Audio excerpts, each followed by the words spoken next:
Is it going? And you can verify because it'll show a few seconds too. Hi, viewers. I assume there's more than one. We are live streaming once again. So if you're watching this afterwards, you'll know that it's once again time to set your clocks for 9:30 Eastern Time and watch Technorama as it happens. Of course, I know our listenership goes down a little bit when it's, Emmy Awards Sunday or Grammy Awards Sunday or Country Music Awards Sunday or Nickelodeon Kids' Choice Awards, whatever it is. It always seems to happen on Sunday at our time. I am just hanging out waiting for Kreg to show up. We are... Why is that shaking so much? That was weird. It's that little shelf. The monitors are on a shelf. I will try not to jostle or see if we can figure out what's making that shake. All right. Don't bump anything until I stabilize the monitors. Cameras look all right. I'm going to lower that one just a little bit to get that glare out of there. Oh, the camera's precarious. That should help. Now I'm cutting off my head.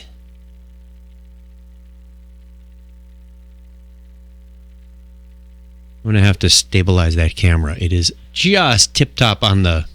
Now I have glare. I need a makeup department. We don't have makeup on this show. Oh, Donna's here. No guests in the studio. It looks so empty.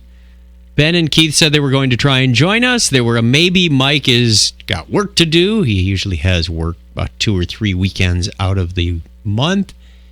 Haven't heard from Brian. Tim's job still keeps him away on Sunday nights. Jack is a hit and miss. He's like 50-50 that he can make it, and 50-50 of that maybe he does make it.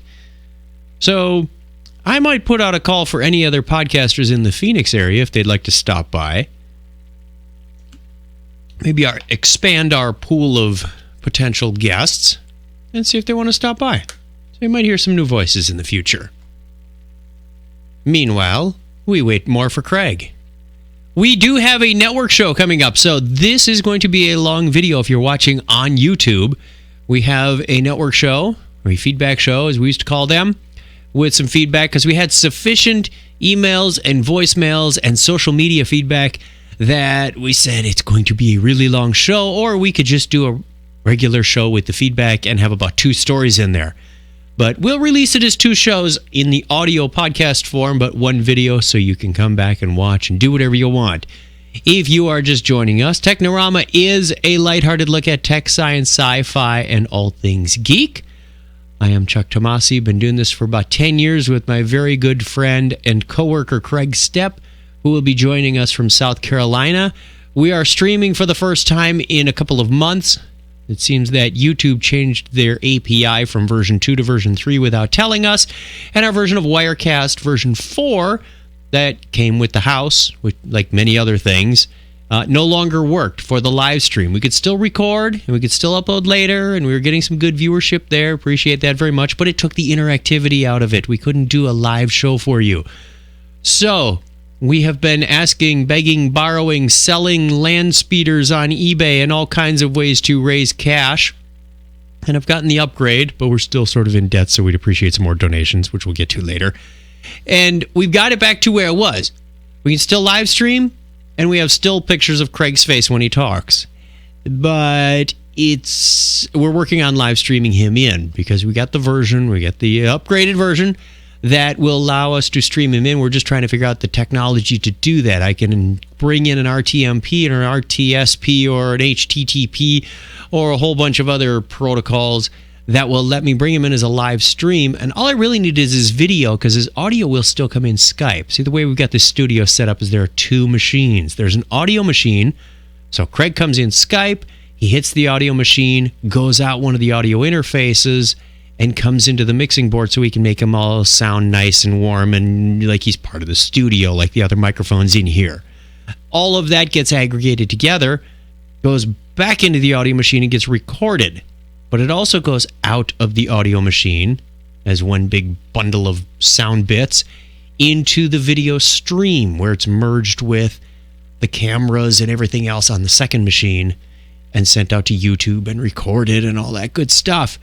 So we've got a fairly complex situation here, and I could bring him right into the video machine, but then we run into some other things with buses and mix -1 and loopbacks and things I don't want to get involved with that, frankly, I don't know how to do yet on this big mixing board. So I've got a couple options. We're going to try to bring him in as a web stream, some sort of RTMP or RTSP first. I've put a posting out on the Telestream forums, which are the people who make Wirecast, and we'll see what happens. But if any of you that are watching this know any of the acronyms that I've just spouted out and think you might be able to contribute some help, I would greatly appreciate hearing from you.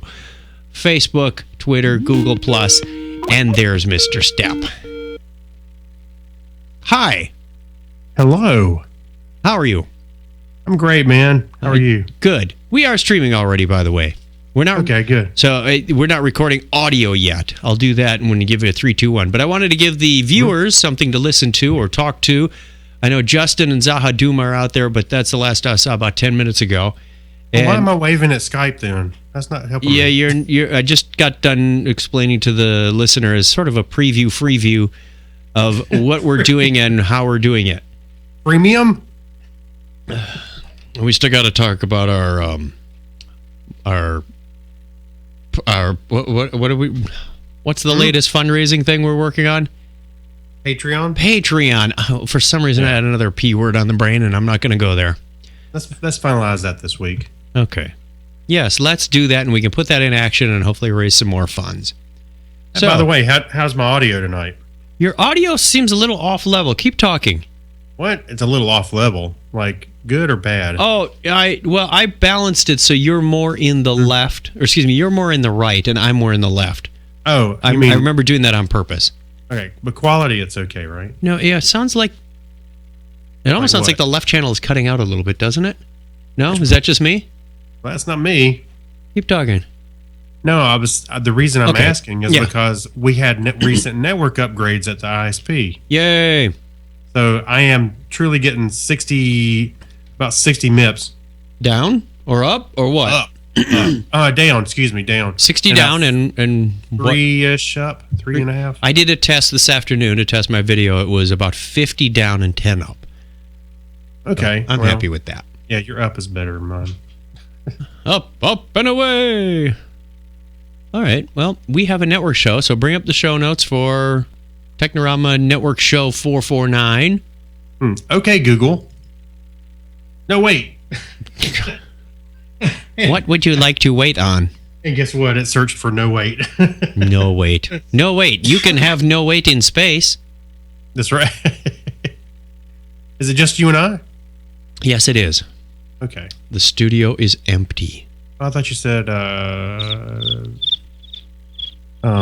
they were a maybe. Yeah, okay. Show notes, please. Hello. Oh. I colored the folder to be blue so it would stand out. Of course. Yeah. What do I overlook? Blue. Very nice. You ever done that? You look at an application. Yes. And some of the menu items are grayed out, and you're like, I don't see that option. Well, it's clearly there, but it's just grayed out. So you read over it. Okay. Alrighty. You ready? Yes, I am ready. Since we're already streaming, I'll just do the countdown, and we'll begin the network show. We're going to do the video in one big chunk. So viewers are going to get the network portion first. Keep on watching or scrub ahead.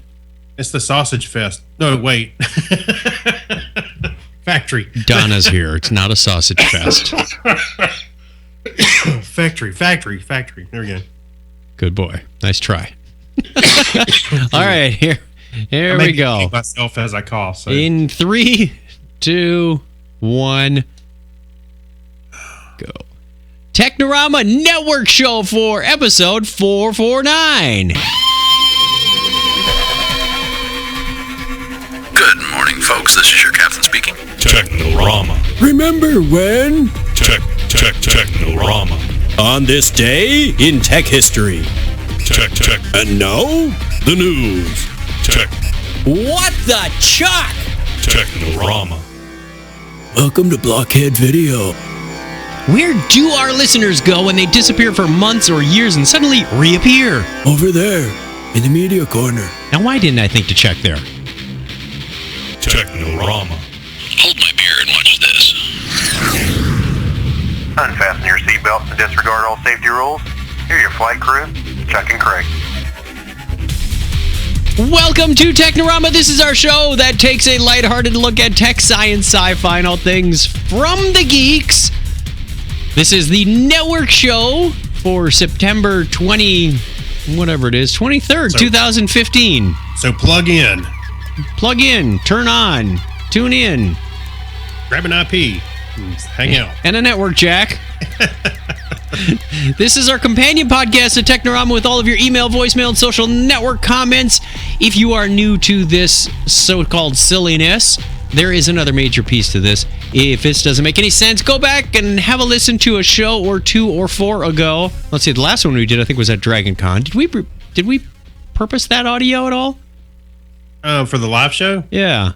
I think it's still coming. I haven't had my grabby hands on it yet. And please don't consider that Star Wars holiday special a regular show. Come on. Hey, I had a good time doing that with you guys.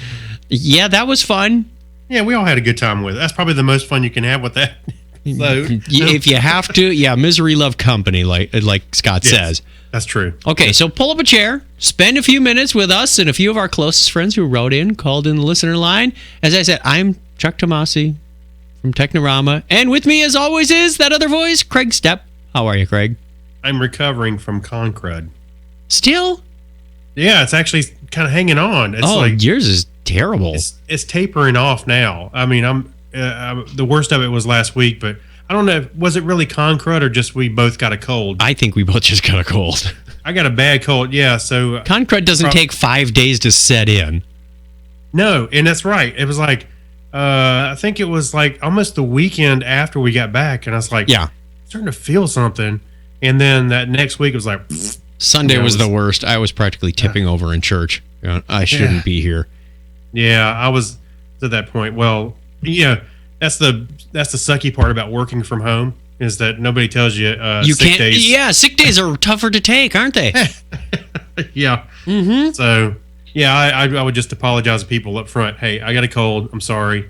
So I'll try to mute myself when applicable. My biggest fear was Wednesday I had some oral surgery, and I was afraid that while they had straws and things in my mouth, that I'd start coughing. Yeah. I went, that would be really terrible. But for some reason, that whole hour, not a one. Not a cough. Well, good. But I'm at the tail end of it. I feel a lot better, so it's just a little nasally now, and it's going away. I'm winning. I'll beat this thing. I don't have my disc in. I do have my disc in. Why isn't it playing the right songs? Track 9, track 1. You know what? I was going to use the mini disc player to play some music. Oh, now it's failed. No, let's see. You can still buy those. What happens if it fails? You have a backup? No. This was a freebie. Am I locked? Why isn't this thing going? The heck with it. I'm going to do it the old-fashioned way with the Winamp. Here we go. Yeah.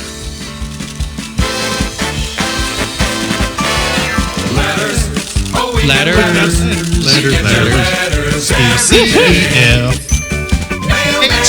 Today's show is brought to you by L.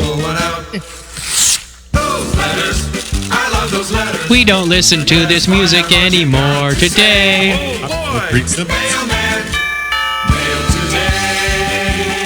You won't learn English from this show. I prefer hieroglyphics to my letters. Onk.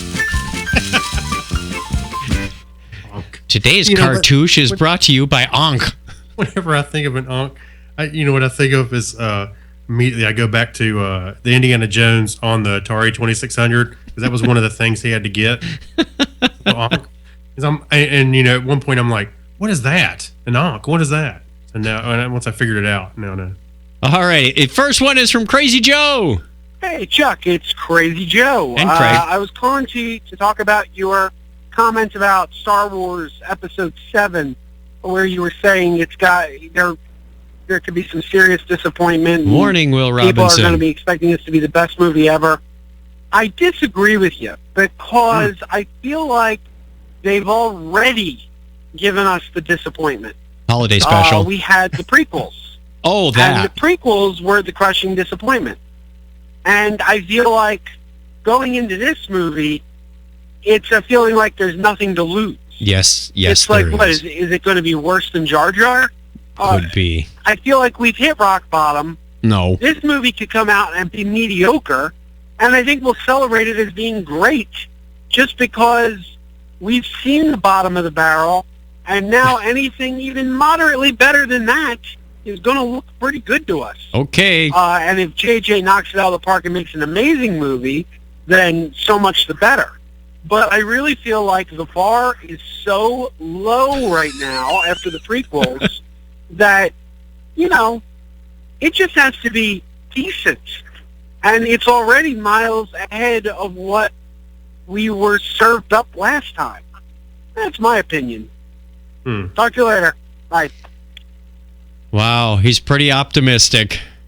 I'm, me, I'm the eternal optimist. So I look at this and I'm like, I see an opportunity. I see a good Star Wars film coming. And because there is a lot at stake, and I think they can't let this fail. That's just the point. I think it's going to end up being a home run.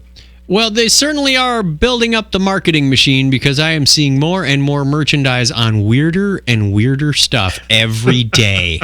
That's right. Oh, what was the latest one? It was soup cans. Soup cans. There was a Han Solo in carbonite Pop-Tarts. It's just getting overboard. I mean, Han Solo in carbonite, that was 30-some years ago. Well, I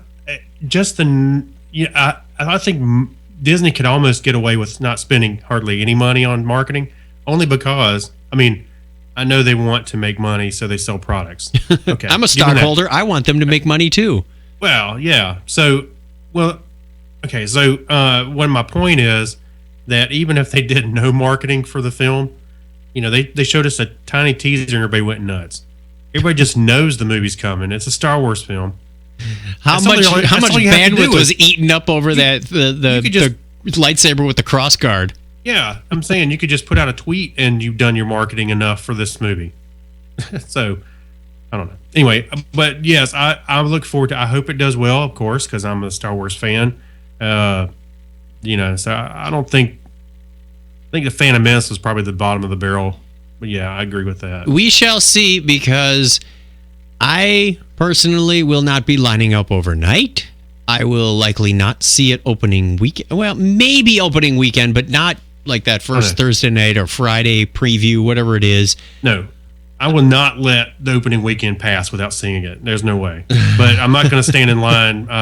You know what? See, fortunately for me, we homeschool Harrison, so I could technically go during the day. Schedule a little time out on my calendar. I could probably do that. So I probably will. That's what we'll do.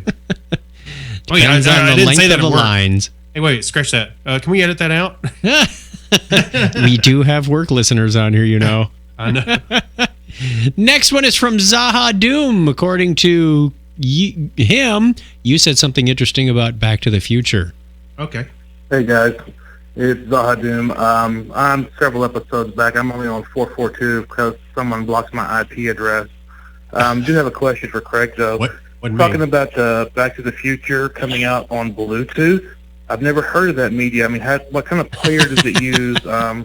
Or does it just come through your headset in your truck or on your ear? Thanks, guys. 101. Wait, did I say Bluetooth? Apparently so. I don't recall that. I don't remember that detail either, but I think I meant to say Blu-ray. Probably. Yes, Bluetooth. Hey, who knows? Hey, they market Back to the Future just like they do Star Wars or anything else. So. It's the future. It's 2015. Hoverboards, self-lacing shoes, the drying jacket. Bluetooth players. Right. Hey, guys. So how you doing again? I'm up to episode 443. All right. What would I put on a road sign? chimichangas. Have a good one. Wait a minute, chimichangas, would that even fit? Might. Chimichanga-S. Yeah. Jimmy who? Chimi-chong-gas. Gas. Yes. How appropriate. Or if it's one of those longer ones that we have over the highway here that says I-10 shooter hotline 602-644-5805. Call Is that for still a problem out there, by the way? They believe they got him last Friday. They guy that was arrested in a court? suspect. Is that the guy that had in court and all that? Looked like they had somebody already in. Yeah, let's hope this nightmare is over. Yeah. Yeah, we're known for a few things, and now we're known for another one.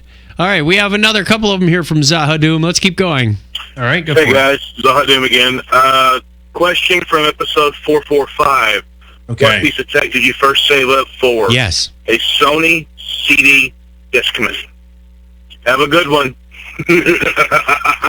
Sony CD Discman? Is that what he said? Discmas? I thought he said Discmas. What's a Discmas? Is that like a CD player you got at Christmas? Or something you whirl around and throw out in the field at the Olympics? Yeah, I have a feeling he meant Discman. Winning the gold medal in the Discmas throw. Hey, but far be it from me to put words in Zahadoom's mouth. Wouldn't want to get called out on that. Right. So Discman, huh? And Rob Reel said that we'll get to his, but his was closely related. I think we've heard his answer before.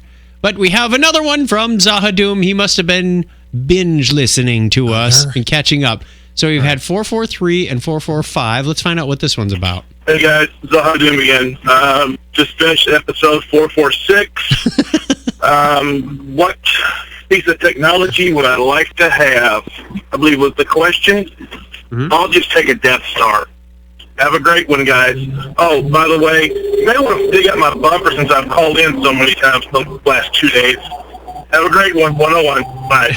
I went digging and I can't find the darn thing. It had all those voices chained together. It said Zahadoom. Yeah, we got it somewhere. We got to have it somewhere. I cannot find it. Somewhere in the evolution of all of the transitions between computers and moving houses and maybe you should check the Technorama holocron. The what? That's where the Jedis had the library. It was the holocron.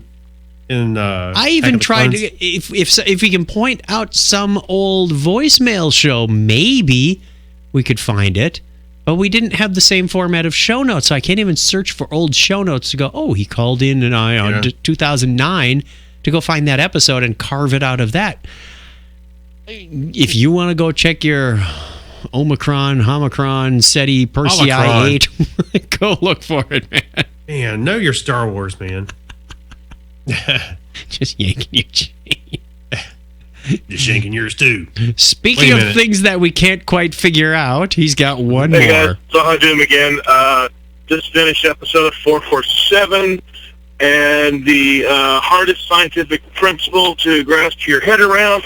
I'm going to have to either go with quantum entanglement or quantum processing. It's a toss-up in my book. Have a great one, guys. 101. Now, quantum entanglement, I can understand. I just can't figure out how it works, obviously. But when two electrons are vibrating or doing whatever they're doing in synchronicity across the universe, when two particles really love each other in a special way, yeah, that's right. Quantum computing, I can't figure out because it sounded like you're not doing this the same way as setting a charge to a 1 or a 0 to make a value. It's all over the place, and that one I can't get my head around either. I can't even describe it yet. The toughest concept I ever had that I did come to grips with was electricity. Really? What confused you about that? Well, I didn't really understand it at first until I stuck the key in the socket. At least you didn't whiz on the electric fence. Yeah, then I got it. Shocking discovery, wasn't it?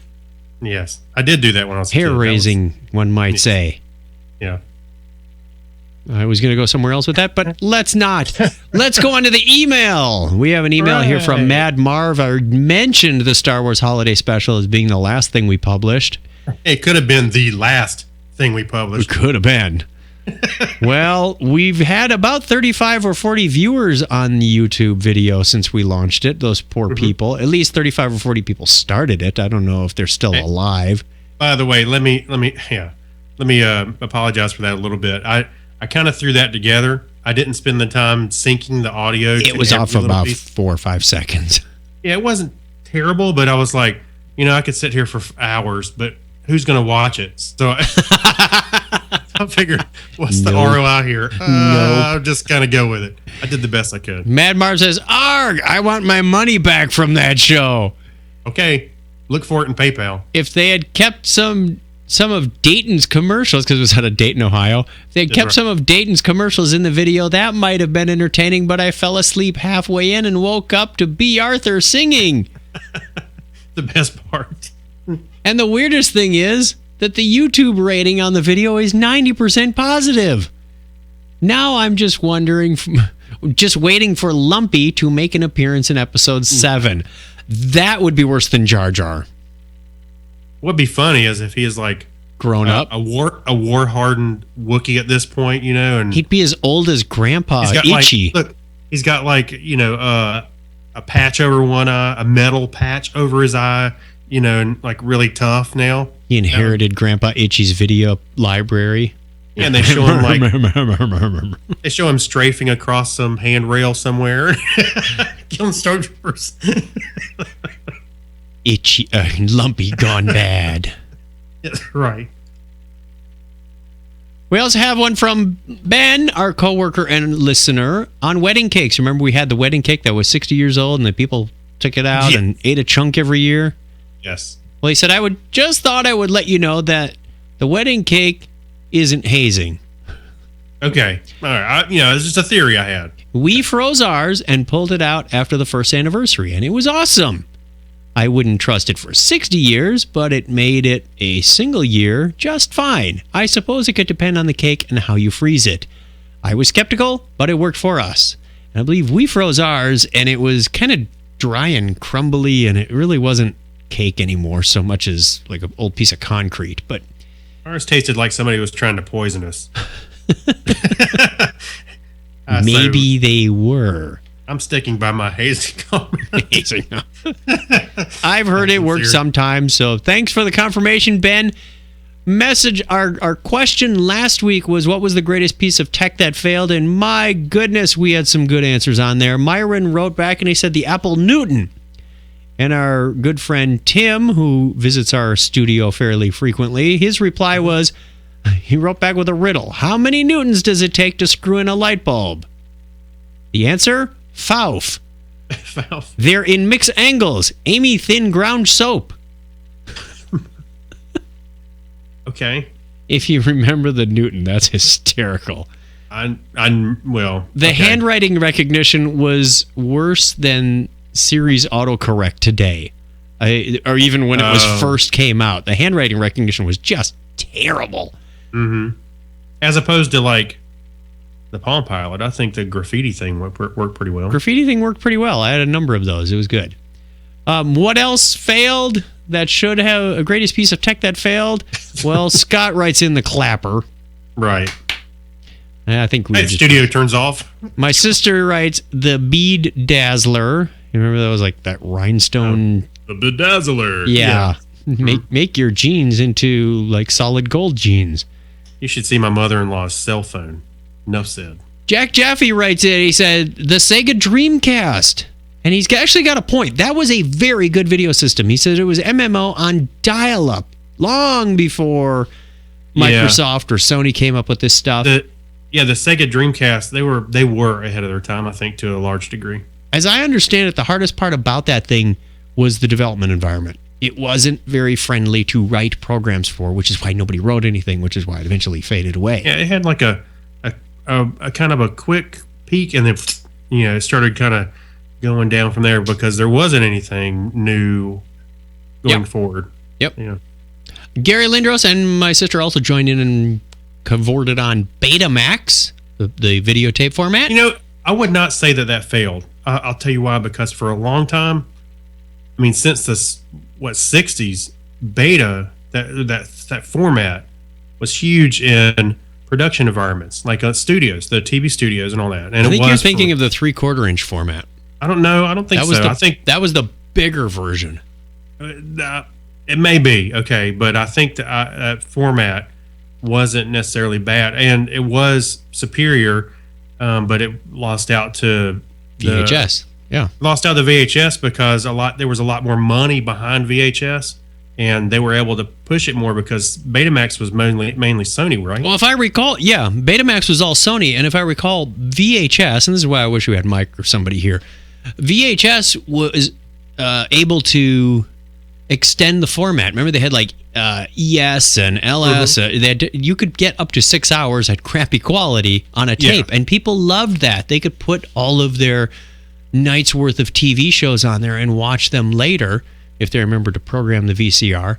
And I believe Betamax only had one or possibly two settings. Somebody who knows Beta better than I should call in and let us know. Call the listener line 206-222-2428 if you want to be part of this crazy conversation, and call us out on things we speak out of the side of our butts on. I'm getting ready to call this guy out. Who, Gary? Or no, Sean? Sean. The next guy. Greatest thing that failed? Linux? No. I think he might be thinking of desktop Linux. That if he's talking about desktop Linux, yeah, to a degree, yes, it's failed. It's very successful for the people that use it, but it's not as widespread, of course. On the desktop, it's been very nerd centric. I mean, be honest, you can't use it on a desktop, and it's not something you're going to give your mom and dad. Yeah, and on the server side, I touch Linux every day. Oh, server side is hugely popular. Yeah. Absolutely, it runs the internet. Yeah, I mean, I wouldn't say that's a failed technology. I think it found its niche when it was trying to be something for everyone. Even embedded systems, small scale systems have Linux in them very commonly. Now, do you know there is one operating system that uses Linux at its core? Android. Android. Yeah. That's right. I was just going to say that. So I don't see how it could be a failure. I mean, and look at this, and it's a desktop. Well, it's an embedded operating system is really what it is. It is, but it is. It can be. It doesn't have to be. It works well in embedded operating systems. It works well on servers. It just never really met the server desktop all that well. Have you tried it as a desktop at all? I have. Recent years? Not in recent years. It's probably been it's been at least 5 since I played with it on a desktop. Oh, it's made a lot of advances. To be honest with you, in a lot of ways, it compares to anything else now. But it's just that it has just limited appeal because you really have to install it yourself. Right. You have to have some know-how. But as far as doing anything any of the other operating systems do, sure, you can do anything. On desktop-wise, you can do anything you want. Desktop, laptop people, they like to get their device and just start using it. Whether it's Windows or Mac OS or whatever, they want to go to the store, buy it, and be done with it. Yep. And I'm going to be honest with you. I sometimes I do suffer from geek fatigue. You go, I got to jump through those hoops to make this happen. And sometimes I feel like that with Linux. But you know what? I still love it, even though it abuses me. All right. Other technology that was really good but didn't make it. Rob writes the mini disc player. He's also emailed us on that in the past. Thank you very much for throwing that in. Very good input as well. Now, they don't make that at all anymore, do they? No, I don't think they make it. I don't even think they make the media anymore. So I might have some collectibles here. I think that's what I was getting at was the media. I think they quit just a few years ago. Yeah. Sort of like 35 millimeter film. Mm-hmm. But not cassette tapes. We'll get to that in the regular show. Those are still being made. And listener Dean, good friend of ours, longtime listener, writes in the Microsoft Surface. And he's not talking about the tablet. He's talking about that visionary big table version. Yeah. That would be cool. Why don't they bring that out now? Everything's getting bigger. They just came out with a ginormous iPad. The Surface thing I think was pretty cool, where it was the concept really where you could shuffle things around and resize them on a table. Is that what you're talking about? Yeah. Yeah. You know, I saw something similar to that just recently, and I kept thinking, oh, this could be great for D&D or something like that, where they was basically a sand table. That would be fun. Did you see that sand table? And what they did was the people would mold the sand up and and make a little mountain, and you would see the topology change. The image would show the topology on what you just, like you make a little mountain, you make a little valley, and the topology would change on it, and you could see the lines and everything and the colors. I know that our Game Master Scott is looking into a new system. We've been using Roll20 for a while. And Game Master Scott. He just found new system. I can't remember what it's called, but it's got like 3D visualization and whatnot. So he's looking into that. We'll see what happens. Hey, yeah, it's from this company called Infocom. That'd be Zork. Text Adventures. We're going backwards. That is all the messages. Yay! So our question of the week to you, and we'll ask this again on our regular show. I do want to clarify something. My earlier statement. Yes. Going to a text adventure, I do not believe is going backwards. So just saying that. No, it's like the difference between reading a book and watching a movie, or any book. Right. Our question of the week is: what is the most challenging? What was, not is. Let me back that up. What was the most challenging tech of your life? So as you were going along and learning, you had mentioned electricity, right? That could have been one. It's pretty basic. Okay. Yeah. What was the most challenging tech of your life? Was it learning how to use your first computer, or did you take to that naturally? Was it learning how to, I don't know, give me some examples here, Kreg. Trying to type in we mentioned this a million times, typing in a program out of a magazine and missing the keyboarding skills. Oh, there you go. Keyboarding skills. What gave you a good challenge in your life? Let us know. Call us on the listener line 206-222-2428, or send us an email, technorama@chuckchat.com. You can also hashtag us on Twitter or Facebook at #Technorama. We'd love to hear from you. Mentioning the keyboarding skills, I remember I didn't really know how to type very well, and that was always frustrating because in my mind I could see what I wanted to say, and I'm typing like I've got some kind of motor skill problem. I'm sitting there trying to type it out, and I'm going way too slow from what my mind is. So that was a big driving force for me to type faster. Mine was just breaking old bad habits, because if you start out being Donna loves it when we do this. When you start out being a pecker. You kept slapping the side of the keyboard like it was a typewriter.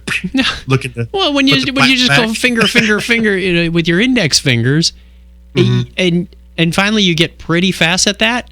Then I turned into more of this spanning technology where my hands would just kind of hover over the keyboard and I'd reach for whatever was closest. But it wasn't resting on the home rows. Trying to get through these various evolutions so that you could move on to the next one, and finally you just got to break down and go, look, set your fingers on the home rows, do it right, stop looking at the keys. It's going to be painfully slow at first, but once you start getting the good habits, then it gets faster. Hey, at least you weren't a pecker. I mean, hunting pecker. I'm sorry. That's what I said that. And on that note, we're going to get out of here. We would love to hear from you, and we want to thank all the people who donate to our tip jar. You can do that on the Technorama page by going to one of the PayPal links. We are working on our Patreon strategy as we speak. Look for that in the month of October, and we will be making an announcement of how you can be a patron of this show and contribute and keep it going and alive. Our expenses seem to keep going up all the time. It's been 10 years. I think we made a whole $35. We want to hear more from you.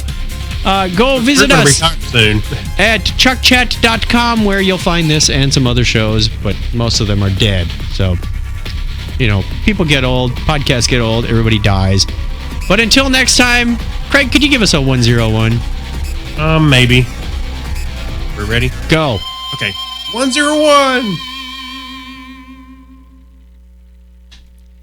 All right. Audio stopped. File save as.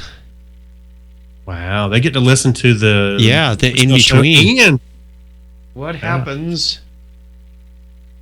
Heck, Ep449. .wave. Boom. Okay, it's going to be Google syncing this thing while we're trying to record. I don't know if that's a good thing or a bad thing. Now, excuse me. Stop that. I want to find out why my little jog dial thing doesn't work here on the mini disc player. Your jog dial thing doesn't work. What's that? Zahadoom? Or are you watching the chat room too? Thank you. Oh, yeah, I should actually be in there with you. No, my disc is right protected, but that shouldn't be playing anything. Insert this end. I'll stop my feed. Oh, that's cool. Awesome. Why? I can pop out the YouTube chat, so I don't have the video up at all. Just there's a little pop out thing. So I got the chat showing up on my desktop without the video. Sweet. It's on shuffle. Who put this on shuffle? Shuffle. Who puts this on shuffle? Welcome to Blockhead Video. Hey, where can I find some good information about music and TV and videos and things? Turn off shuffle. Right there, in the media corner. A mini corner. Mm-hmm. All right, Dan. Oh, good. Play mode.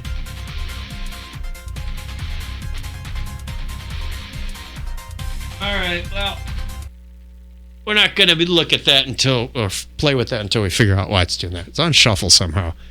So we must have messed with the menus. File, new. Let's go record another show. Why not? Can you move Craig's faces? Yes, just grab.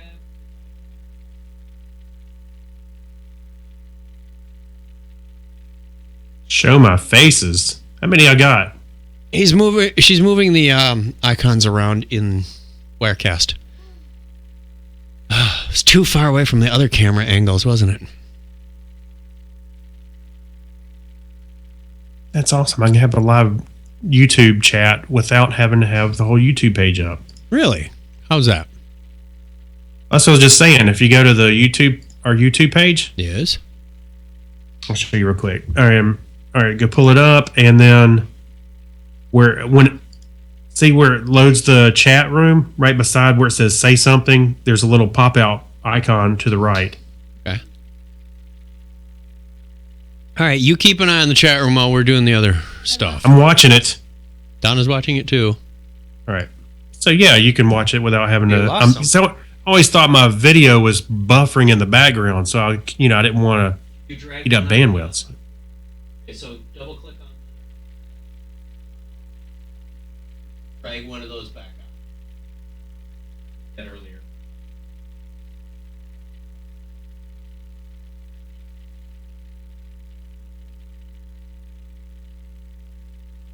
Yeah. Good thing I made that mistake earlier too. What's that? She took the title image where it says Technorama with Chuck and Kreg and dragged it on top of your image, and they kind of merge into two shots. Okay. Visually, you can't tell the difference from the play line. So I said, just double click on it, and up comes this daughter window with both images. I said, now just drag one of them out. That's what I did this afternoon. For 3 hours, I was trying to figure out Wirecast 6. Is it that much different?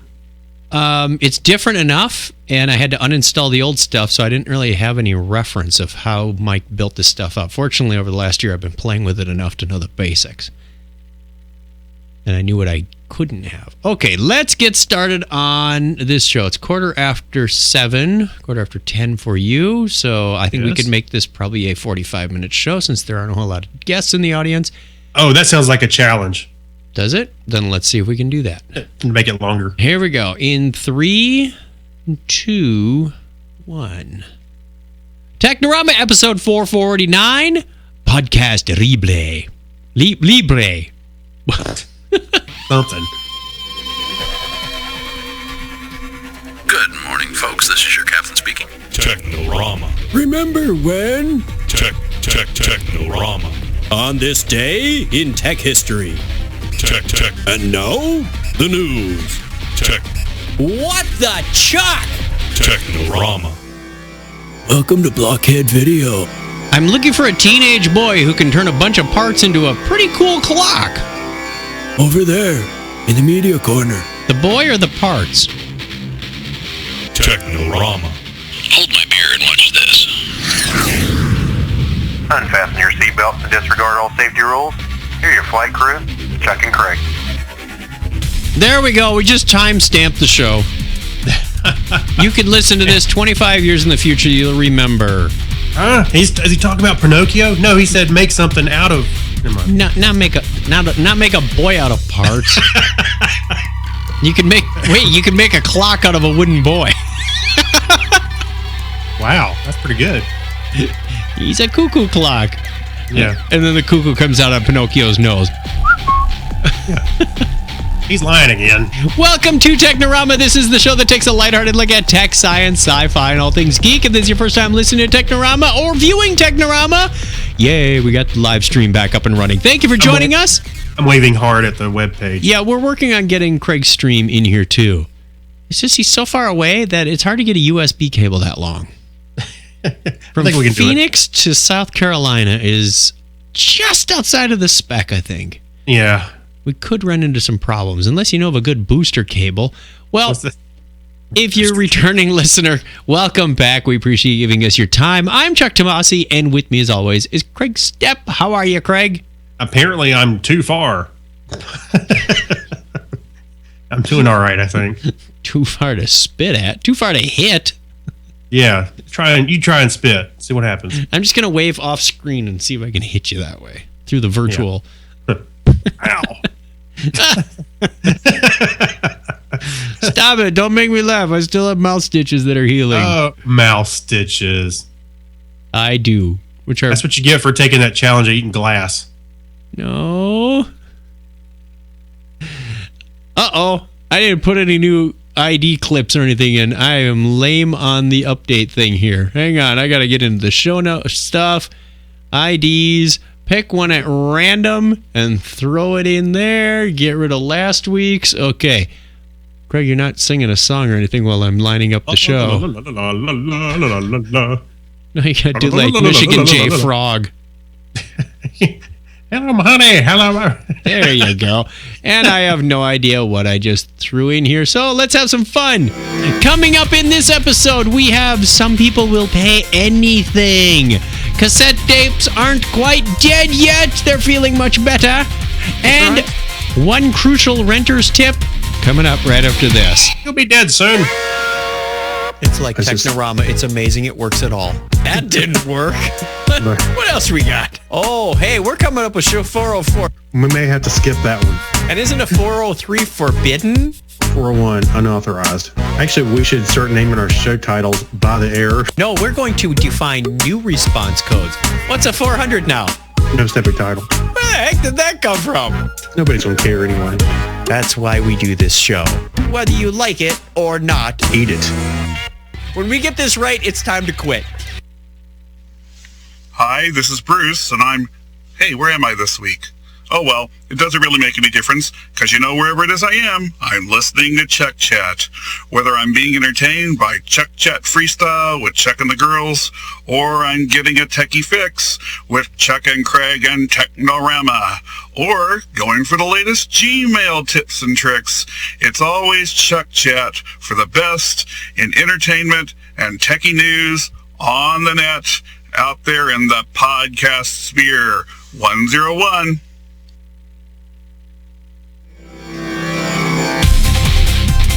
Wow, that was a Wayback Machine.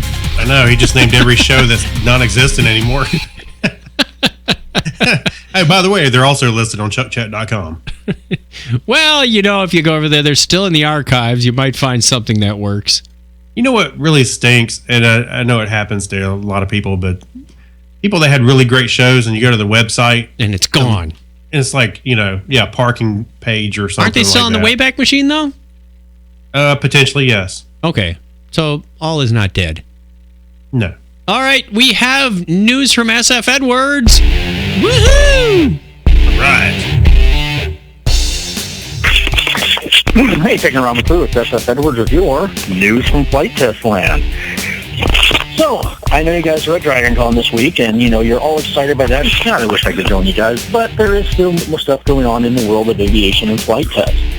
Currently, the F-35 Joint Test Force has scheduled for 2018, I know it's 2 years out, actually it's more than 2 years out, a fly-off against the venerable A-10 Warthog, one of my favorite aircraft in the world, basically to prove whether or not the F-35 can conduct close air support operations like the A-10. Yeah, I'm not even going to place a bet on that one. The reason they're having to wait so long, well, if any of you guys have been following the F-35, the gun don't work yet. They're having to wait for a couple software drops before it can actually fire its gun from the cockpit. Yeah. On the lighter end of flight test, the Bugatti 100P flew today. Now, for those who don't know, the Bugatti 100P is a 75-year-old design.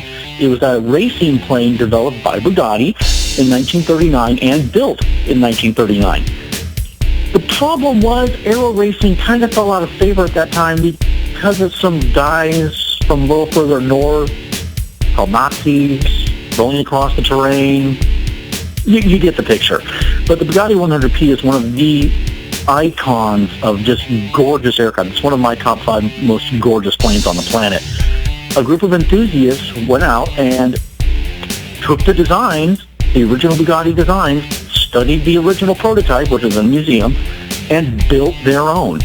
It is exactly the same plane, just built with modern tools.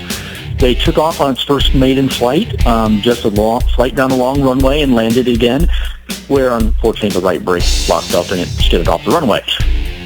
Plane was not damaged, a little bit of dings and dents, it'll be fine. They're refurbing it and getting ready to fly again, and they're going to continue to fly it with hopefully being able to fly it at next year's Reno Air Races. This will be awesome. Go out, look it up, the plane is gorgeous. And my answer to your question of the week, what was the biggest fail in the market of a piece of technology? The Apple Tip-In. You guys remember that thing, the home game console that Apple came out with that flopped almost as soon as it came out? Yeah. Not everything Apple makes is gold, folks. SF Edwards out.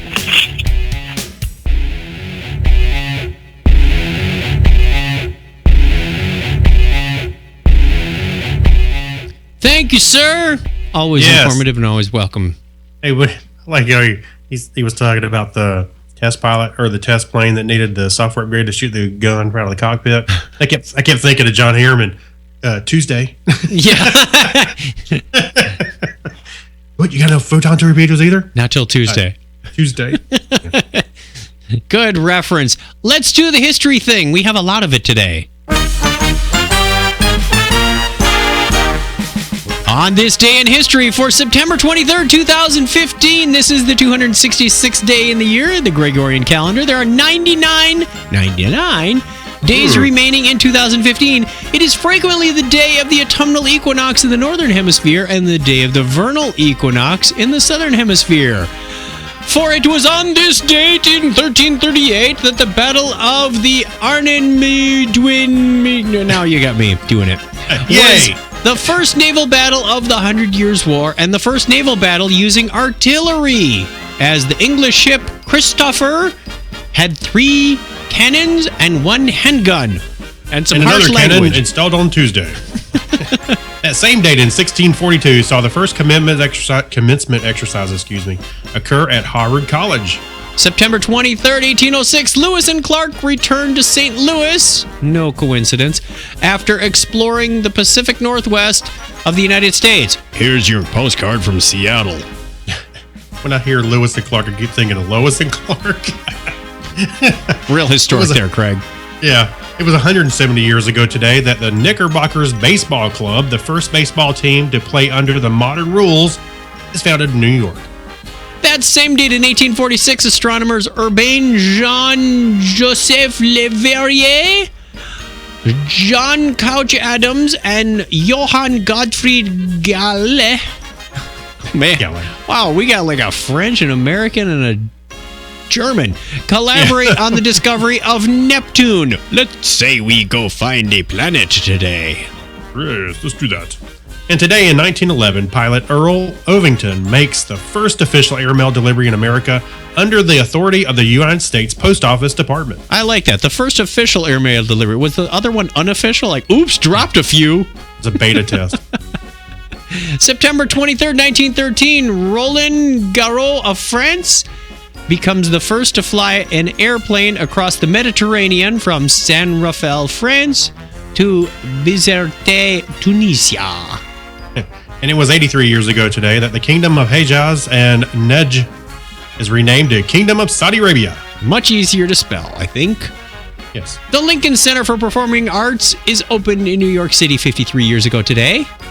And it was 35 years ago today, man, that Bob Marley plays what would be his last concert in Pittsburgh. One love. Pittsburgh? I thought it was going to be somebody's exotic.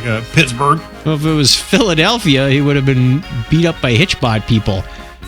Today in 1999, NASA announced that it had lost contact with the moon. Oh, wait, that was Space 1999. No, they lost contact with the Mars Climate Orbiter. Yeah, don't cross the streams there.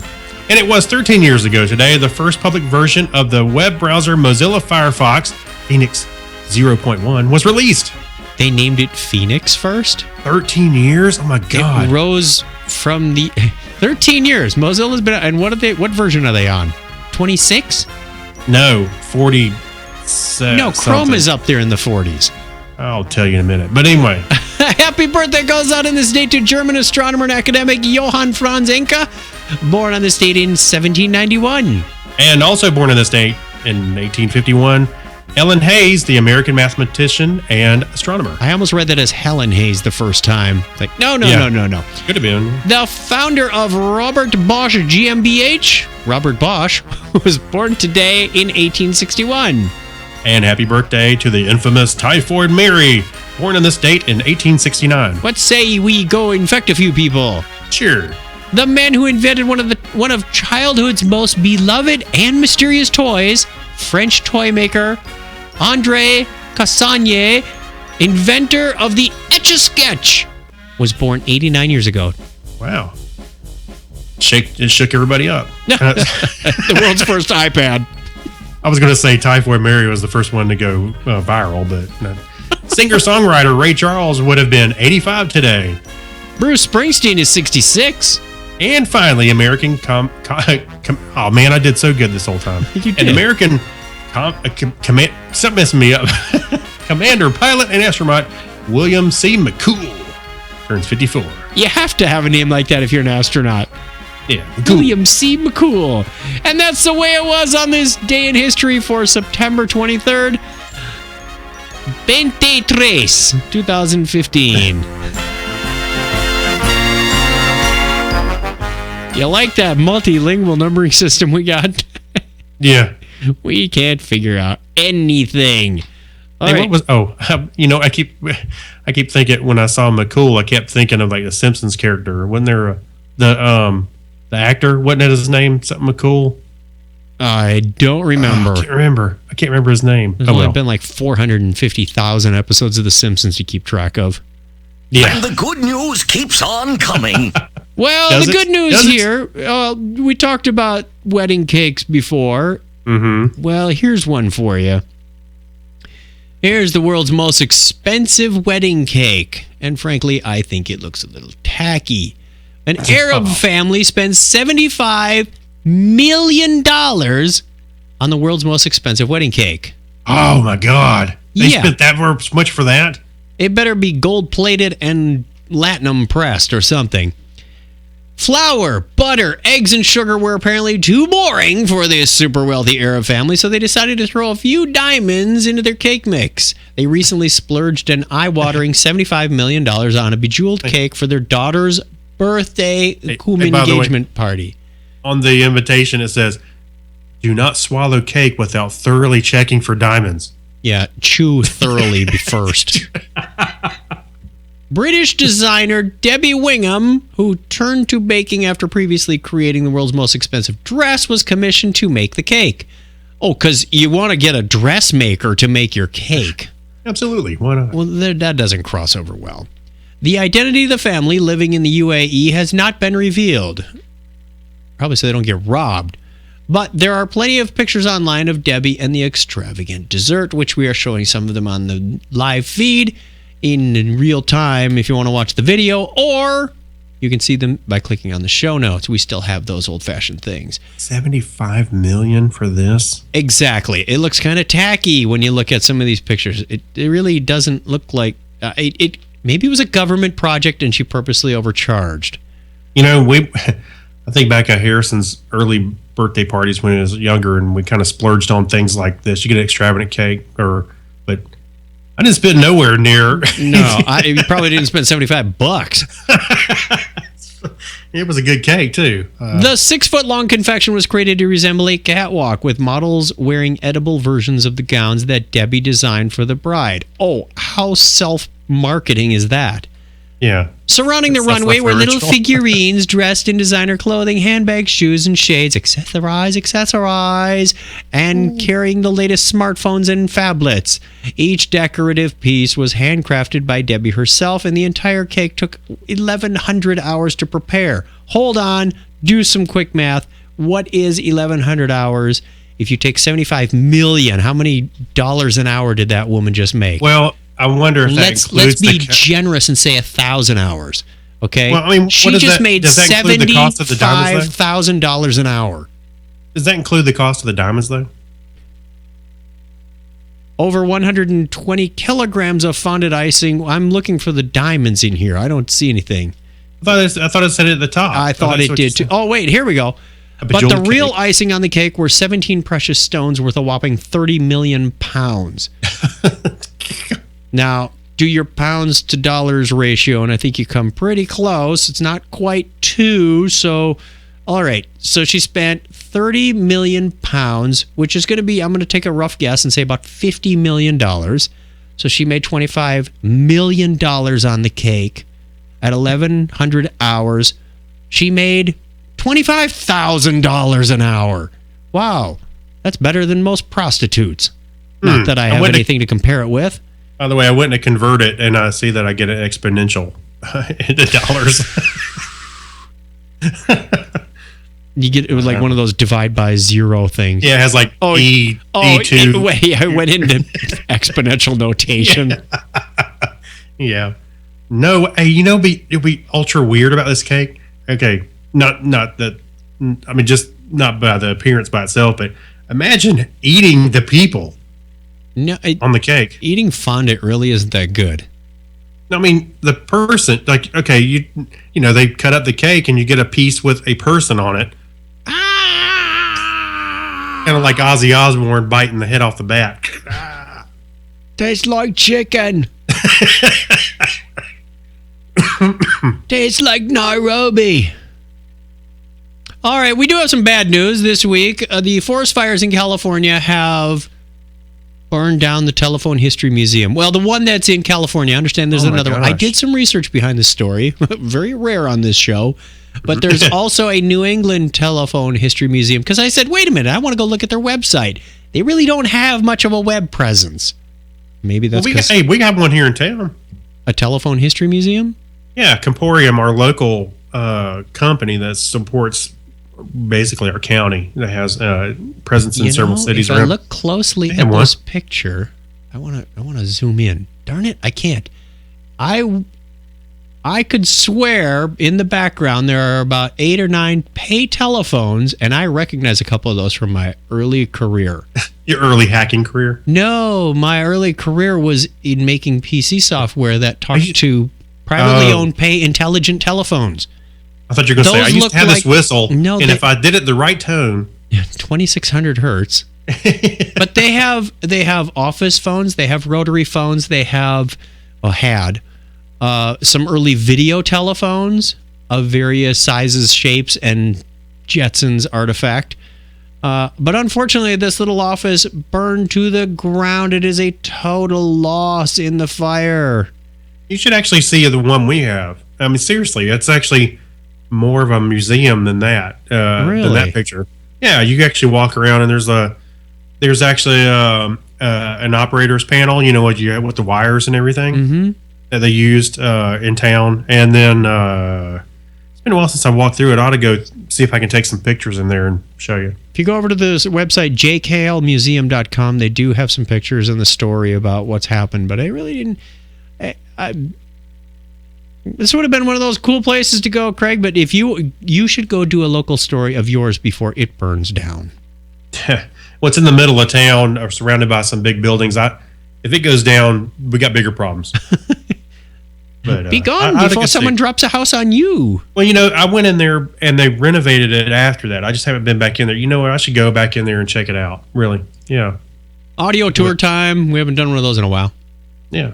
All right, listener birthday calendar. We have been absent in our birthday calendar. Quick, can you run to the birthday calendar and find out what Anthony Warnock's exact date is? Because I missed copying it over here. All right, I'm going to take these in reverse chronological then.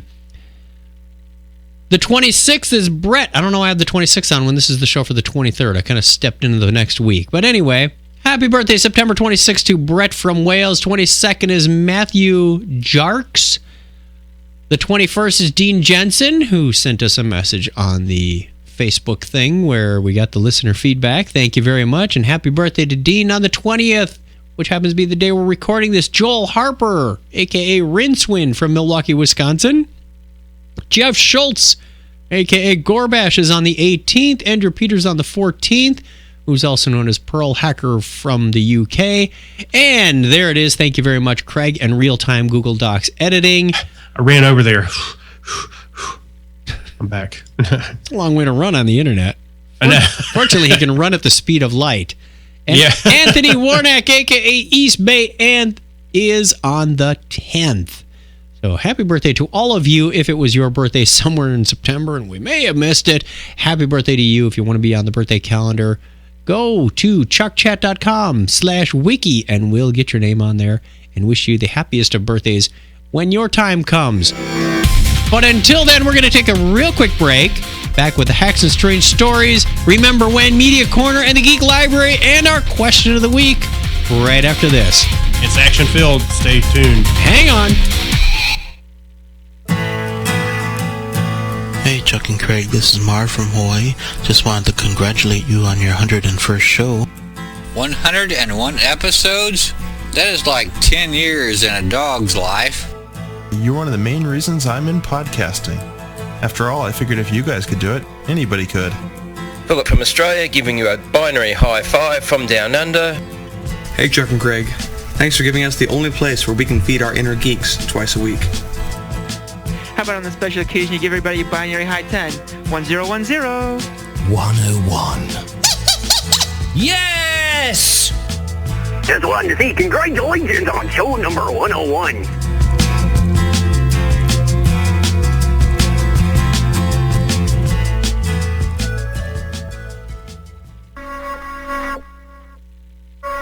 That can't be a good sound. Geek Thoughts.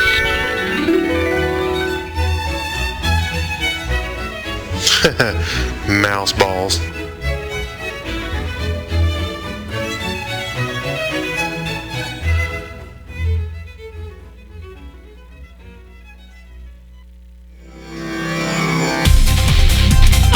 I think it's time to clean up some of the audio clips. Oh boy! Boy, was that a throwback? I think we're digging into the Technorama museum. It was. I think it burned down, and then we got the ashes. Wow, it was fun to hear some of those voices we haven't heard in a long time. I know. I was having flashbacks. It doesn't seem that long ago. Well, we used to do 2 shows a week. I'm not sure how we did that on the schedule. We did today. Oh, well, yesterday, back to Sunday. back. Yeah. We used to have all the show materials and things ready for a Wednesday show, and then again on Sunday. Yeah. Then we got lives. Then the family did we? put the family down. Put the foot down. Yeah, put the foot down. That's right. Hacks and Strange Stories. We even had Lenny call in on that show. Wasn't that nice of him? Yeah. And he made it to Dragon Con again this year somehow. I didn't tell him. You weren't supposed to tell him. He had a part in the show. We had to get him on there. Oh, Clinton told him. If you are a landlord, do not try this at home. If you are a tenant, watch out for your crazy landlords. Okay. You want to read this one? I did the last two. Have some fun with this. Sure. Let me try this. In most cases, if you're lagging on your rent, your landlord will serve you a legal notice that basically says, pay up or get out. That's what he sounds like when he talks to me. The past weekend in New Jersey City, New Jersey, a mad-as-hell builder owner decided lighter fluid and a match would be much more convincing. Okay. West New York resident Edward Lyseca? Yep. Lyseca, 45, allegedly burst his way into the rental building on Saturday before he started soaking the unidentified victim with charcoal lighter fluid, according to a criminal complaint. I'm sorry. I'm inflecting a little bit of emotion here because, oh my God, I can't believe these guys did this. He said, I don't get a beep if I don't give a beep. Lyseca's screaming during the attack. Unfortunately, it seems that even though Lyseca, there we go, Lyseca, that's got to be right, had a lighter on him, he wasn't actually able to touch the flame with his intended target. And incredibly, the victim appears to have escaped unscathed, at least physically, that is. He has told prosecutors that he would fear for his safety if his apparently crazy pants landlord, I'm sure that's the word he used to, was allowed back on the property. No news reports offered up any details that would inspire the attack other than it was a rent dispute. Okay. Which appears to have gotten way out of control. Lyseca was charged with entering a structure without a license, aggravation, arson, and 2 accounts of possession of a weapon. The 2 weapons possessed on counts were both the lighter fluid and the lighter. So let's make it in our show. If he's the landlord, how could he be arrested for entering a structure without a license? Doesn't a landlord have license to enter their own building? Probably has something to do with somebody's occupying it, so there's an agreement there. Yeah, or maybe did he burst into the guy's apartment? You can't just break in the house. I mean, I guess you got property rights. You could be into the building if you were hanging out in the corridor or the laundry room or some public area. But if you burst into the apartment, I can understand that would be an invasion of privacy. Was it?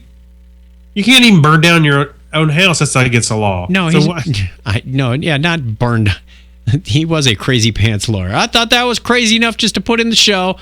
If you're a renter, pay on time or get burned. I think I'm going to pay closer attention to these show notes next time. You're fired. You're fired. All right, believe it or not, the last audio cassette factory in the U.S. is doing better than ever. That's right, despite the fact that the Columbia Record and Tape Club is no longer in business. And many people have gone to CDs and digital downloads.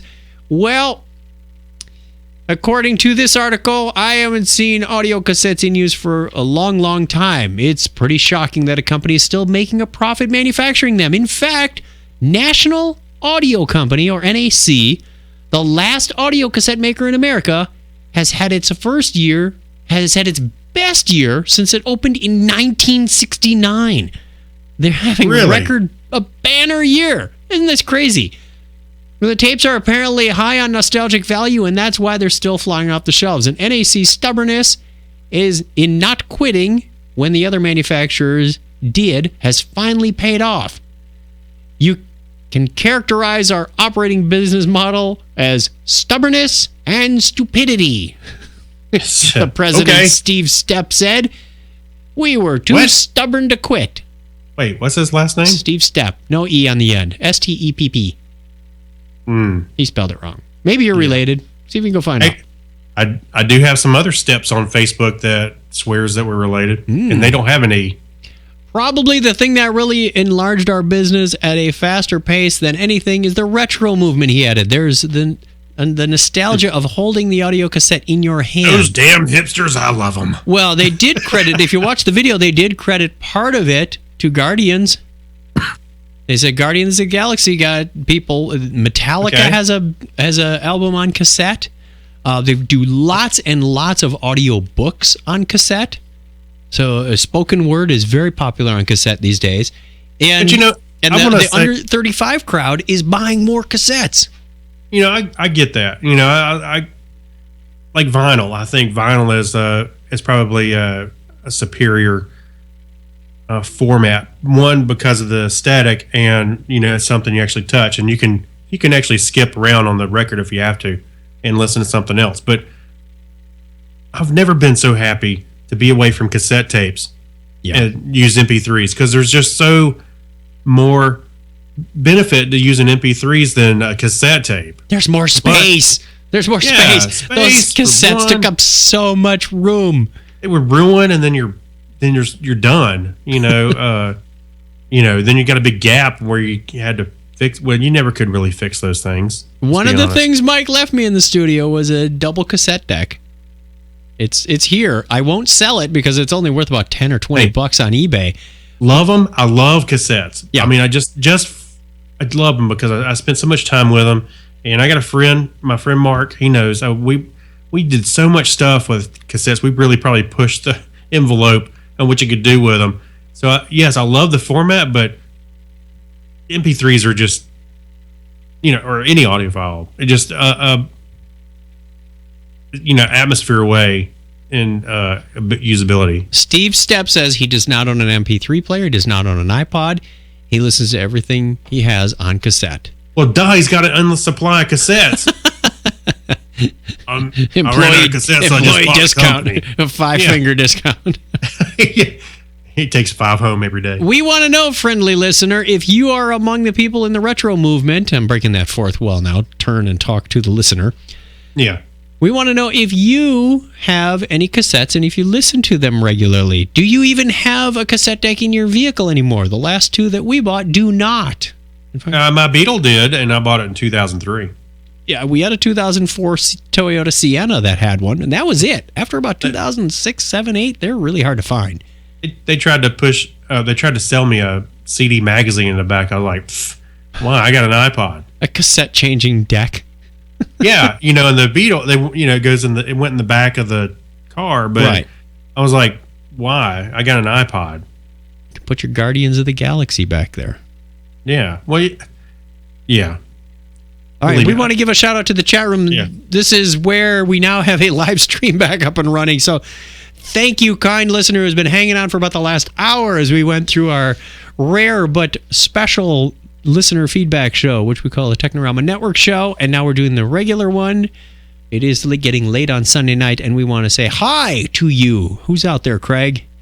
Well, let's see. Let me scroll back a little bit. I'm not going to do this in alphabetical order. Well, we got Zahadoom. Yay!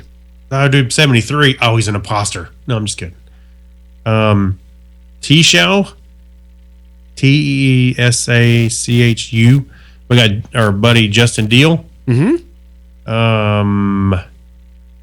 Who else is chatting in there? Is that it? I thought we had 3 or 4 at one point. Hudson Lima Ferraria. Carly Fiorina is in there? Yeah, actually, yeah. She's pushing her agenda. Tisha Chu. It says Pikachu? T-Shao? Yeah, really? Yeah. Reminds me of the old Bruce Bar, Juice Bar.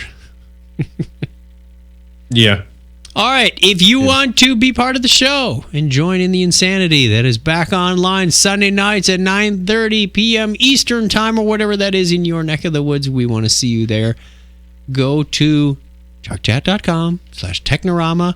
There's a listen live or watch now or whatever that button says right at the top right. Click on that. It'll bring you to our live. If we're not on the air at that moment, it will show you the last show. So you could watch this one all over again if you really wanted to relive this terrific moment in history when your life changed forever, for better or worse.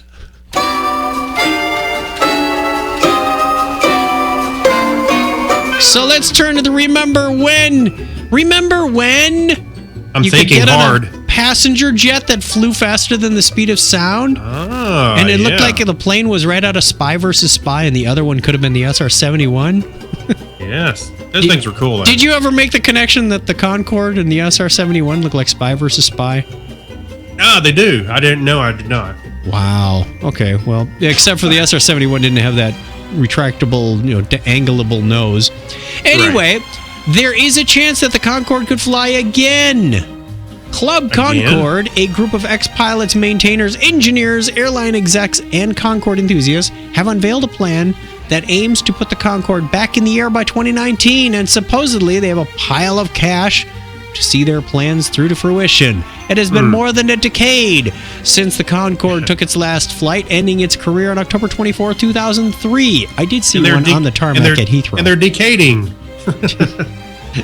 Now, the reason they were taken off is because of a design flaw, because the tires that exploded were in front of the intakes, which caused the engine to catch fire.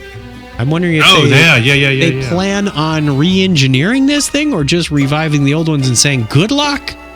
Sign this waiver with your ticket sale. Hey, I saw I'm trying to remember where I saw it at. It was a documentary on the Concorde, and they were talking about the kind of parties people would have on it. Because of the nature of the flight. They were enthusiasts that would fly on just on this plane. I would love to fly New York to London in 3 hours? Yeah, it's something crazy like that. Yeah. That's hours faster than flying a commercial flight. Well, you think would come up with something a little bit better by now? You'd think, wouldn't you? I mean, if you were that far advanced, what, in the 80s? Come on, Mr. Branson. Yeah, I'm sorely disappointed in these billionaires nowadays. All right, it's not as if you can just go out and buy surplus Concorde, or can you? Oh, brave Concorde, you shall not have died in vain. Club Concorde plans on doing just that, with an example stored at Le Bourget Airport in Paris at the top of their shopping list. They want to acquire and restore the aircraft, potentially for a sum of around $180 million. Hey, that's like 2.5 cakes. Right. And return it to flight with a target date of 2019 for the iconic jet to rise again. Once flying. Yes? Well, I mean, did they have some that have been sitting around? I thought they'd all be in museums or gutted. Usually the ones this time. Yeah, usually the ones you see on the tarmac at Heathrow or at air shows and things, they're gutted. They don't have any electronics in them or anything, but they've been sitting out in the weather for 10 years, not moving. I don't know. Unless they got some private ones that have been sitting in hangars somewhere. Yeah. We've heard the attempts of the Concorde flying in the sky before. Even Sir Richard Branson wanted to continue operating the Concorde once Air France and British Airways had announced their retirement. What makes this time different is the fact that many years have passed since the jet's controversial retirement, and the Club Concorde apparently has an investor with very, very deep pockets. As all things in flight, no bucks, no Buck Rogers. I've never heard that cliche before, but I kind of like it. Yeah. So with literally hundreds of millions of dollars to play with, Club Concorde sees the reintroduction of the Concorde to the skies as within their reach. They also want to procure another Concorde, one currently housed at Orly Airport in Paris, and have it moved to a special built platform along the River Thames next to the London Eye Ferris wheel. There it would stand as a $60 million tourist attraction, replete with a high-end restaurant where you can eat the same lavish meals dispensed on the Concorde as part of the standard $8,000 fare. Maybe that's why they didn't fly too many of them if it costs $8,000 to go across the pond. But, time is money. Some people will spend that. Big hurdles do exist, and the technical ones, although monumental, are not the most outstanding. Air France and British Airways were adamant about having Concorde's legends sunset with their brands on the tail. So much so that they demanded that no other operator fly the jets. It is not clear how the Club Concorde plans to overcome this political hurdle. Oh, okay. But they got another $880 million that can do that. Sure. We will keep you posted, dear listener, of what happens to the Concorde if it will fly again. We'll have to do a sound scene tour. I could do that. From Concorde to Condom. This is one you can reuse. No, we you cannot. can span the. I'm working on a segue for this one, but I just got nothing here. It's an 1844 recipe for making your own condoms. That's Does it include right. sheep or gut? Yes. Okay. You take the cecum of the sheep, soak it first in water, turn it on both sides, and repeat the operation in a weak lye of soda, which must be changed every 4 or 5 hours for 5 to 6 successive times. Then remove the mucous membrane with the nail. Sulfur wash in clean water and then in soap and water. Rinse, inflate, and dry. Next, cut it to the required length and attach a piece of ribbon to the open end. Used to prevent infection or pregnancy, the different qualities consist of extra pains being taken in the above process and in polishing, scenting, etc. Polishing. Texturizing. Don't polish your condom. That just sounds like a euphemism that's really bad. Now, this is from 1844. However, using naturally made condoms, it's very laborious, which you can see why people didn't really use them too much. And You're right. But they've been around for thousands of years. I think the earliest known case was BC something or other. I was reading through the comments, and it was ridiculous how long people have been doing this. That's crazy. But there was one. It beats going to the corner drugstore and picking up a pack. Right. Get rid of all embarrassment. Just make your own. Where was it? I wonder who the first guy was who thought to himself when looking at sheep intestines, you know what? I bet I could put my junk in that so that Elizabeth doesn't get preggers. You think he was a butcher, a zoophiliac or something? You know, I often think of who was the first. Like, I read somewhere that they used to think tomatoes were poisonous. Right. So I'm like, who was the first guy to go, huh? It was some little kid that wandered off and ate one and didn't die. Let's watch him. Oh, he's okay. Like on Monsters, Inc. Children are poisonous. Yeah, sure. Don't let them touch you. 2319. Yeah, that's right. 2319. All right. It's the new Geek Library music. Well, it's not new anymore. We introduced it like 2 months ago. But we don't use it enough. In the Geek Library, we have... oh, wait. We're not on the Geek Library. Well, we'll do it backwards this time. Geek Library first. After I close my tab. All right. Why the CIA invented cough syrup. And so they can monitor my coughs. I thought it was so if they had spies with bad colds, they can keep them from getting spy. Dude, when you're listening to that phone call, we can totally hear you cough over the line. Or you've got the glass up to the wall in the next room. What was that? We can hear you, comrade. Yeah. You're not so sneaky anymore. Well, much of the cough syrup on the shelves today owes a little something to the U.S. Navy and the CIA. One of its main effective ingredients was developed by a project funded by both agencies. Here's why. Dextromethorphan, also known as DM, a major ingredient in many cough syrups. We know this because it's like in Vicks Formula 44, it's in NyQuil. Yep. It's not entirely uncontroversial. At high doses, it can produce hallucinations and get people high. Wait, I'll be right back. What it doesn't do in high doses, you better drink like 10 gallons of this stuff. Yeah. At high doses, what it doesn't do is get people pleasantly high. It's a high, but you don't want to be there. Yeah. Forums dedicated to drug use include entries like "worst thing ever" and "terrified of dying." Wow. That sounds like one of those projects the CIA would engage on it during its MK Ultra days. Actually, this drug was developed well before that phase. It was invented with the support of the Navy to fix a practical problem. People in the field, or in a war, or stuck on a boat, needed to function even when they were sick. Kind of makes sense. We got to do that today. This meant they needed the best medication, and the best medication in the early 1950s was... codeine. Codeine! Anyone with even the slightest acquaintance with codeine knows the problem there. Codeine always makes people high. It also makes them sleepy.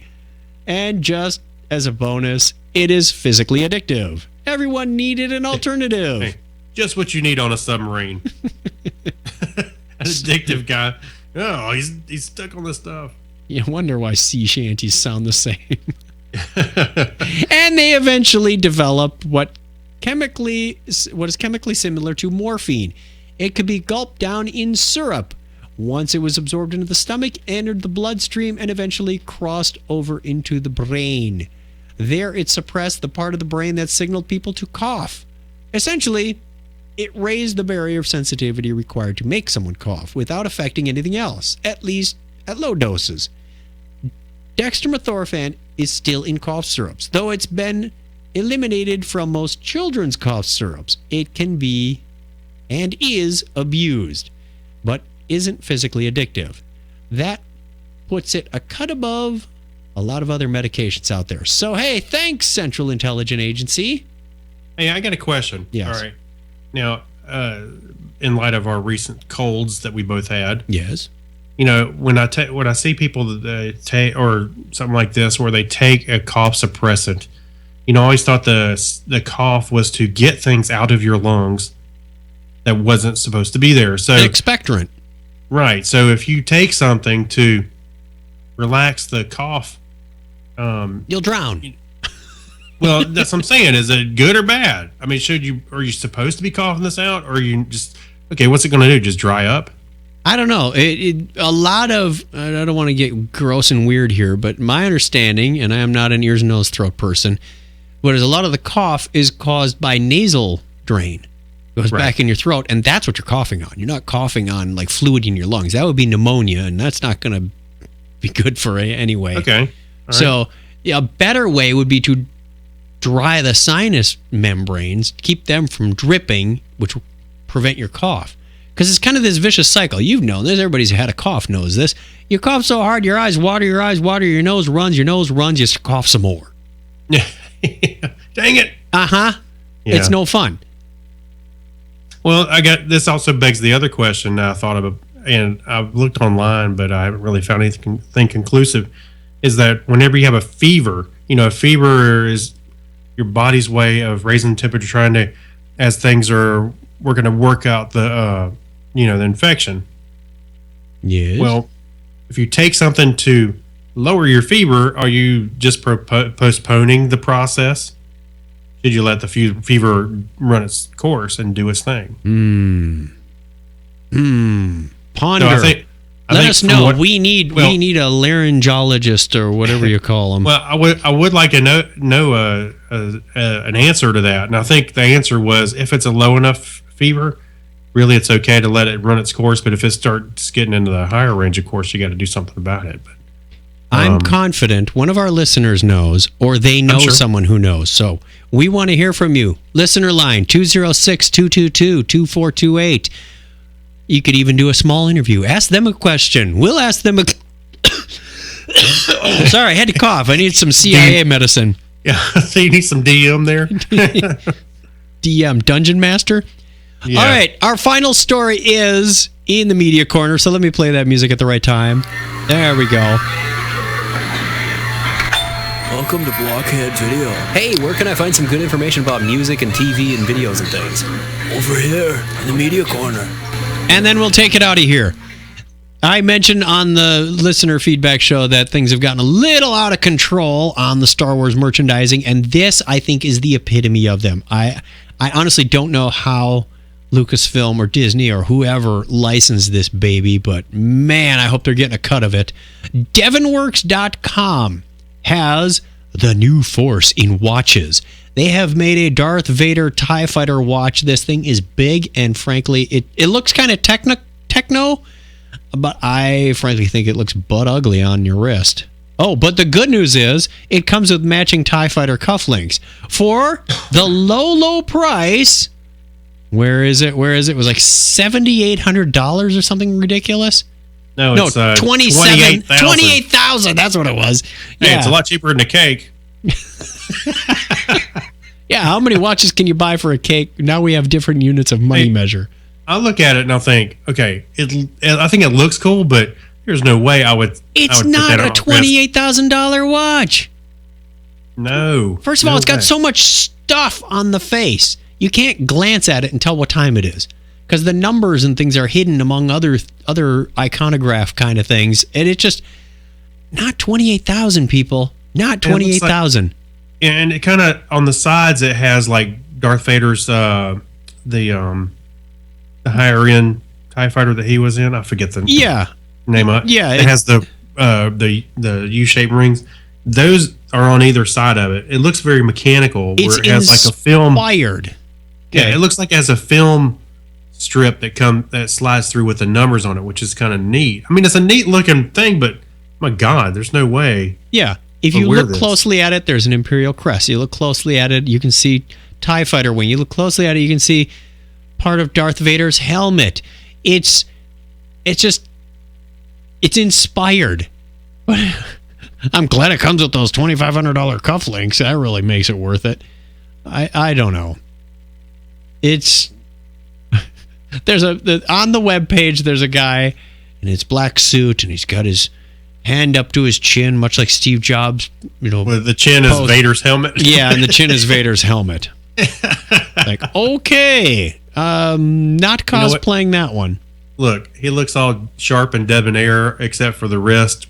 I could see even a Bond chick would be turned off. You could hurt somebody with that thing. You think he's compensating for something, donkey? Yeah, that's right. All right, so on that note, takes us to the end, which our question of the week, if you missed it on the network show, what was the most challenging tech of your life? What did you struggle with? Was it a calculator? Was it an adding machine? Was it a TV remote? Those can be TVs with 18 remotes. Something. You mentioned the Betamax earlier, trying to program the VHS. That was right. Sometime in your life, you said, "Oh, there's got to be a better way. This needs to be made easier." What was that thing? Cassette tapes. That's what we did. I think we hit them all on this show, didn't we? Right. Hey, by the way, I'm sorry. Go ahead. Well, I was just going to wrap up. Go ahead. Oh, I just wanted to mention, I watched the trailer for The Martian. Have you seen that? Not yet. Okay. I watched the trailer for The Martian. I was so intrigued by the story that they were kind of displaying there in the trailer. I went and read the book.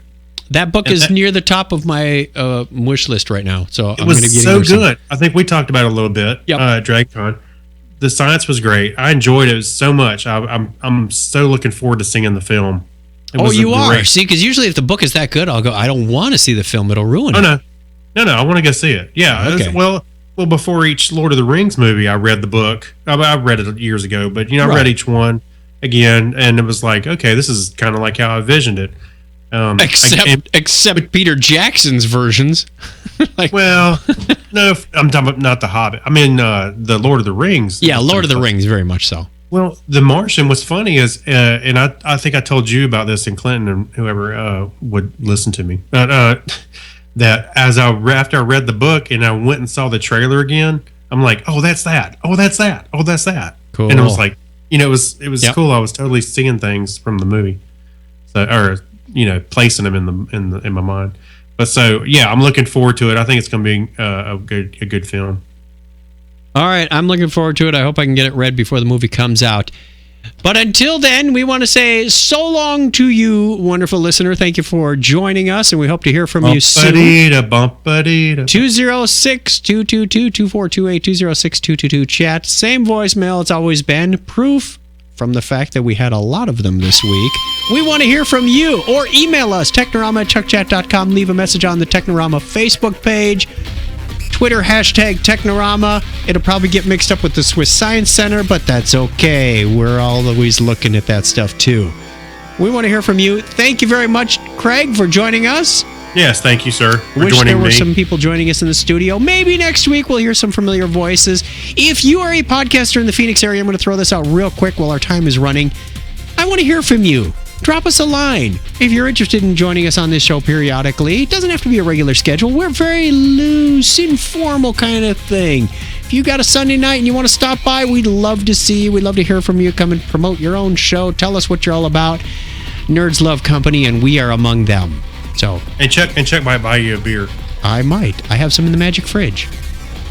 So until next time, thank you. 101. Hey, that's my line. Go for it. Oh, 101. What's the point? Everybody, you spoiler.